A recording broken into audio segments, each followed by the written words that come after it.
بسم الله والصلاة والسلام على رسول الله. ازيكم يا حبايبي، عاملين ايه؟ يا رب تكونوا بخير.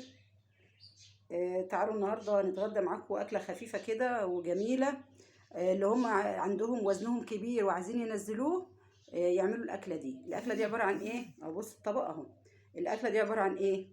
عباره عن بروكلي وقرنبيط وكرنب، وكله بيتقطع على بعضه وبيتسوى على النار. ولو المذاق مش هيعجبك حطي معاهم مكعب ماجي، مكعب شوربه يعني. اهو بالشكل ده كده، وخلي الملح بسيط. ماشي، اهي الاكله اهي. عارفه الكرنب الموف اللي هو بتاع اللي بنحطه في السلطه ده البنفسجي؟ بتجيبي برده حته وبتقطعيها عليه وانت تسلقيه، وبعد كده بتحطي عليها حته من فوق كده بالشكل ده اهو. ده الطبق اهو، بصوا الطبق ده اهو، ولا بيتخن ولا اي حاجه، وهيخليكي تنقصي في الوزن بطريقه حلوه جدا. تعالوا كلوا معانا. بسم الله الرحمن الرحيم.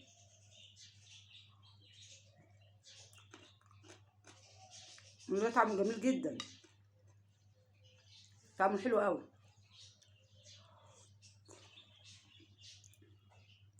انا عشان اغير طعمه ما خلوش لونه كده كرنب وبتاع، فانا حاطه له حبه كركم. الكركم بيديله اللون ده الحلو ده، وخليكم تعرفي تاكليه، علشان الانسان جسمه ما دايما يحافظ على جسمه، دايما يحافظ على جسمه. وتشوفي جسمك لو انت مليتي شويه، طبعا السمنه دي وحشه، السمنه دي بتجيب الامراض كلها. انا يا جماعه ما بحبش الانسان اللي يبقى ايه، تخين ولا جسمه مليان، طبعا ما بيبقاش مش على الشكل كمان. بتجيب مرض السكر، بتجيب الضغط، بتجيب لك كل الامراض. فاحنا ليه تيجي تقومي ما تقدرش تقومي من الارض، حد عايزه حد يشدك يقومك. لكن الواحده لما بتكون رفيعه وحلوه يعني بتروح زي ما تطلع سلم تنزل مش عارفه ايه. لكن اتحداكي لو حد مليان شويه في الثمانينات كده وقدر يطلع سلم، هتلاقيه بينهج ومش عارفه عامل زي ذكر البط بينهج كده، فاهمه؟ ليه كل حاجه في ايدي؟ ما تكونش الحاجه اللي هتضرني. لو انا حياتي في الاكل ده وعارفه ان الاكل ده هيزودني في الوزن وهيتعبني، لا بلاش منه، بلاش منه. انا كده بعمل لنفسي نظام في اكلي، انا كده.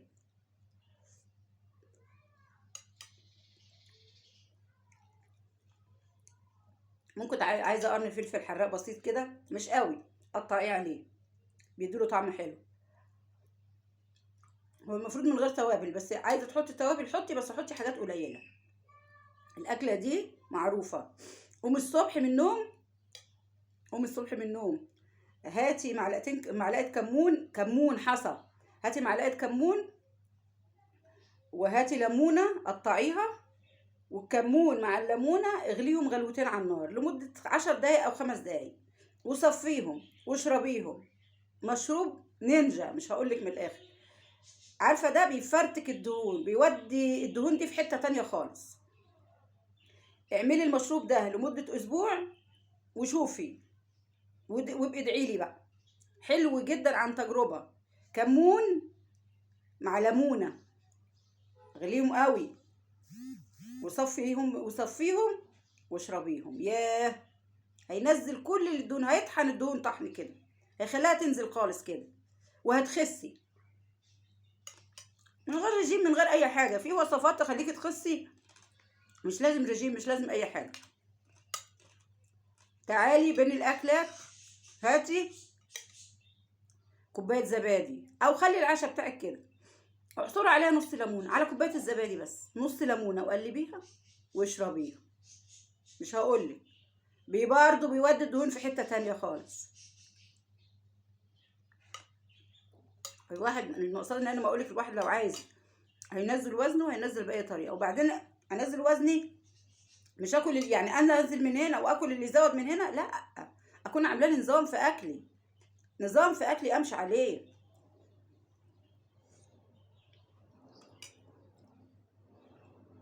والله يا جماعه سلطه الكرنب دي حلوه جدا مجربه. لو انت عملتي وجبتك الرئيسيه سلطه الكرنب، انت عارفه لو حتى جبتي صدر فرخه، بس المهم ما تجيبيش حاجات ايه فيها دهون، صدر فرخه ناشف كده وسلقتيه في شوربه الكرنب دي والقرنبيط، صدر فرخه سلقتيه فيها وكلتيه معاها، هيقويكي في نفس الوقت، وفي نفس الوقت ما فيهوش اي حاجه ولا بيتخن ولا اي حاجه. صدر فرخه بس، ابعدي عن كل الحاجات اللي هي ايه اللي فيها دهون خالص. يعني الحاجات اللي انا عملتها دي كلها مفيش فيها دهون خالص ولا فيها اي حاجه، كله متقطع على بعضه ومسلوق ومعاه مكعب ماجي بس.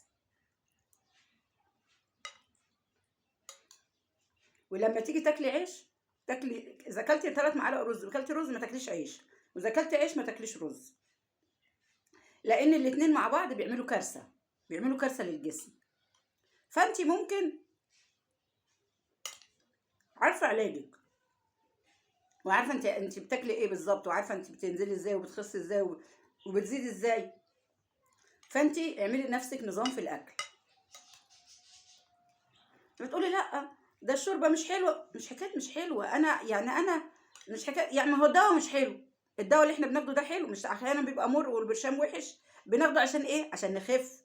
طيب ما هي نفس النظام برضو الاكل كده، استحمل شويه حاجه مش طعمها مش حلو، احط معاها شوربه ماجي، احط لها حبه توابل شويه، احط لها معلقه كركم، الكركم مغذي جدا وما بيزودش الوزن، بيخسس. الجنزبيل والقرفه على الصبح، على ريق كده على الصبح، من الصبح اعملي كوبايه جنزبيل، بس ما تكتريش في الجنزبيل عشان بيبقى حراق شويه، شعره بسيطه، وقرفه، القرفه حلوه جدا واشربيها. ياه حلوه الجنزبيل والقرفه قوي قوي. دايما اعملي مشروب كده جنزبيل وقرفه، مش وحش.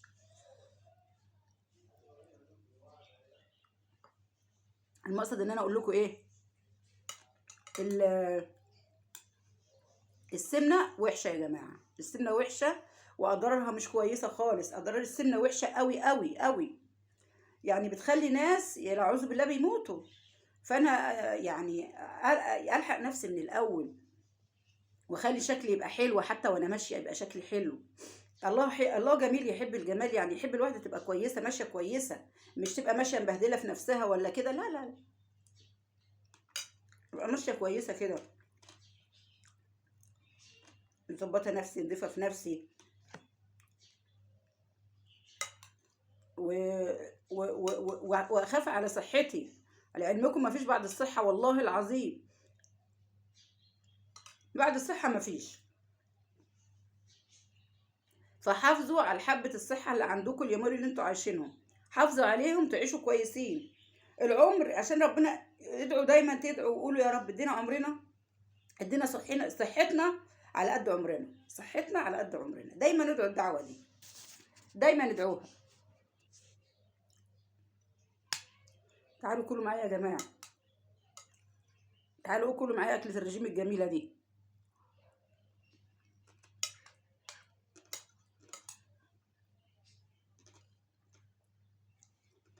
فانا ليه من الاول اكل اكل اكل وجسمي يزيد؟ ما تقوليش ان انا لا، ده انا ما باكلش، ده انا بدخن من الهوا، استحاله، استحاله. لازم يكون بتضربي في الحلويات، يكون بتاكلي في المحشيات، يكون في المكرونات، المهم تكوني ايه بتدوسي في اي حاجه من دول. مش تقولي ان انا ما باكلش وجسمي بيزيد، لا استحاله، الا يكون عنده لا اعوذ بالله المريض بقى. انت بنظام اكل كويس عشان صحتك، وعشان ما تضطريش تعملي العمليات اللي بيعملوها، التكميم والتدبيس والمسار وحول المسار والحاجات دي والألوفات. ما انت اولى بالفلوس دي، 30,000 و40,000 و50,000. طب ليه اضر نفسي؟ ما انا دكتورة نفسي، اضر نفسي ليه؟ ما كنش اللي يضرني،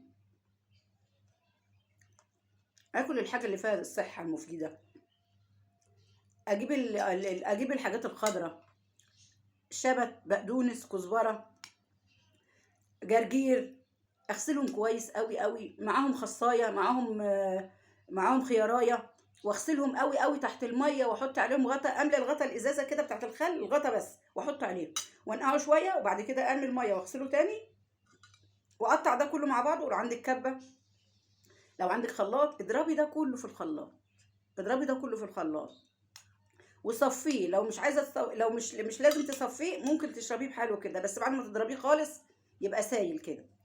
حطي عليه معلقه عسل ابيض لو انت مش حابه طعمه. لو انت حابه طعمه اشربيه كده، مش حابه طعمه حطي معلقه عسل ابيض معاه وقلبي كله مع بعض واشربيه. يا على الصبح ده، او في اي وقت مش لازم الصبح. ده بيديك طاقه وللمناعه، والجسمك بينظف جسمك من كل حاجه، وما يخليكيش تتخني، يخلي الوزن بتاعك معقول. يا مشروب جميل جميل جميل، جربيه، جربيه بقى وادعيلي.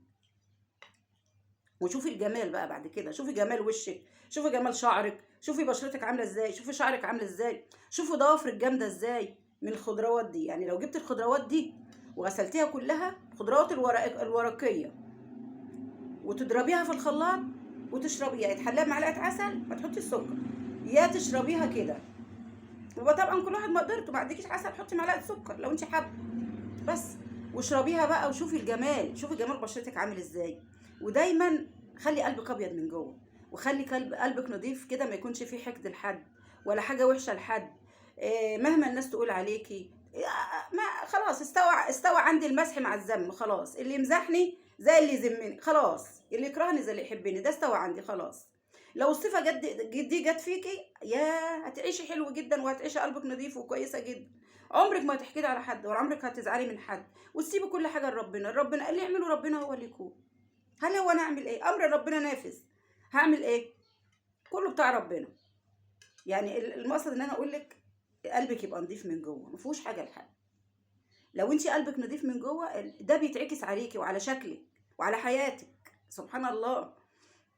فربنا يا رب يجعل انفسنا حلوه وانفسنا نظيفه من الناس كلها يا رب العالمين. وكلي اكل صحي، كلي اكل حلو. ما تاكليش اكل بيتخن، ما تاكليش اكل اللي هو يأذيكي. علشان احنا ايه، احتمال في ناس معاها فلوس ان هي تعمل العمليات دي، وفيها ناس ما معاهاش. تعملي ايه؟ تدنك تتخاني تتخاني تتخاني لما تبقي حاجة صعبة. وبعدين يعني سبحان الله، يعني طبعا الاعمار وده كله بيد ربنا. بس انا بقول لك، الواحدة اما تكبر تعبت، حصل لها حاجه، مين اللي هيقدر يشيلك وانت تخينه وكبيره كده؟ مين اللي هيقدر يشيلك وانت جسمك كده؟ لكن لما تكوني رفنوعه كده، جسمك حلو، مش هتبقي خفيفه، هتبقي خفيفه. لا يمسكك كده، هيمسكك كده، يعدلك كده، هتبقي خفيفه على الناس. صح كده؟ بس انا بقول لك كده، وبقول لنفسي، وبقول لكل الناس معايا. يلا يا حبايب قلبي بقى، مش عايزه اطول عليكم. بحبكم قوي قوي وبقدركم، وكل سنه وانتم طيبين. طبعا احنا كلنا شوال خلاص، على هيخلص. واللي ما صامش للستة البيض يصومهم، يلحق يصومهم في ايام في رمضان، في شوال اهو، يلحق يصوم الستة البيض. واللي عليه ايام من رمضان يجيبها في وقت تاني. المهم الستة البيض، المهم الستة ايه اللي هم من شوال، من صام رمضان وستة من شوال، صام الدهر كله. ماشي يا حبايبي؟ انا بفكركم وبفكر نفسي معاكم.